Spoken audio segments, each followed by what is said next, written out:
αίθουσα που τρώνε, όχι και εμάς. Αυτό το Σάββατο είναι κάτι σαν ίντερνσιπ που κάνουν πολύ στενομική. Είναι ουσιαστικά όταν κάποιος πηγαίνει στον εργασιακό χώρο κάποιου άλλου ατόμου για να δει πώς εργάζεται.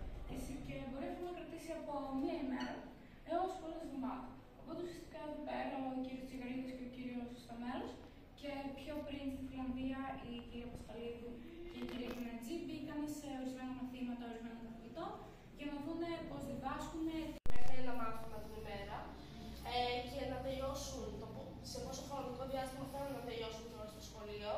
Δηλαδή, κάποιος μπορεί να το τελειώσει σε 2 χρόνια, κάποιος σε 3, ακόμα και σε 4. Εδώ πέρα γενικότερα βλέπετε και το πρόβλημα που ακολουθεί. Είναι πολύ χαρακτηριστική η κραυγή αυτός ο πίνακας.